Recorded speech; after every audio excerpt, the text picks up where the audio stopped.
तो दोस्तों, आज भारत को दुनिया की सबसे तेजी से बढ़ती अर्थव्यवस्थाओं में से ही गिना जाता है। अपनी कठोर नीतियों के कारण आज भारत कड़े फैसले ले रहा है। भारत की पहुंच केवल पड़ोस और रूस, अमेरिका तक सीमित नहीं, भारत की पहुंच दुनिया भर में हो चुकी है। इसके तहत भारत मिडिल ईस्ट से लेकर लैटिन अमेरिका, ग्लोबल साउथ, हर छोटे बड़े देश तक पहुंच रहा है। पिछले साल मोदी जी ने ग्रीस की यात्रा की थी और वहां से जो लाए और जो देकर आए वो पाकिस्तान के दोस्त और कश्मीर पर जहर उगलने वाले तुर्की को पसंद नहीं आया, क्योंकि ये सब भारत की अर्थव्यवस्था को मजबूत करने वाला कदम था।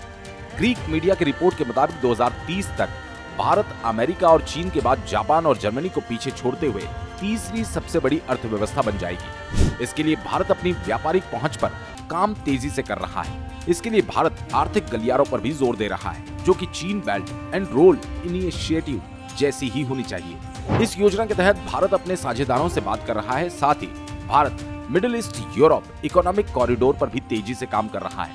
ऐसे में ग्रीस का भारत को पोर्ट मिले तो ये और भी आसान हो जाएगा।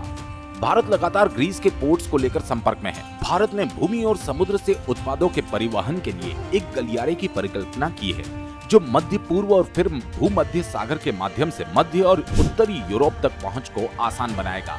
इस मार्ग पर एक महत्वपूर्ण पॉइंट ग्रीस में हो सकता है और भारत इसके लिए ग्रीस के 3 महत्वपूर्ण बंदरगाहों पर नजर टिकाए हुए है। इसमें लाव-हो का बंदरगाह और पेट्रोस का बंदरगाह शामिल है। हेलेनिक की रिपब्लिक एसेट डेवलपमेंट फंड तेजी के साथ तैयारी कर रहा है और निवेशकों को आकर्षित करने में लगा हुआ है। आरएसएस के अनुसार ग्रीक के प्रधानमंत्री कैरिकोस के नेतृत्व में भारत में व्यापार मिशन के दौरान विचाराधीन बंदरगाह भी भारत को प्रस्तुत किए गए थे। हालांकि पिछली निविदा प्रक्रिया यूक्रेन में युद्ध के कारण कैंसिल कर दी गई, जो लगभग फाइनल होने ही वाली थी। लेकिन तब ग्रीस ने इस निविदा को ये कहकर टाल दिया कि अभी से लेकर उसे थोड़ा और एनालाइज करने की जरूरत है। हालांकि देर अभी भी नहीं हुई। रूसी आक्रमण के बाद यूनानी सरकार और पश्चिमी सहयोगियों की सिफारिश के तहत इसकी बिक्री के लिए सभी मापदंडों को भले ही पुनर्मूल्यांकन करना चाहती हो, लेकिन अंत में ग्रीस और भारत की बढ़ती दोस्ती किसी से छिपी नहीं। भारत ग्रीस को हथियार बेचने के लिए उत्सुक है।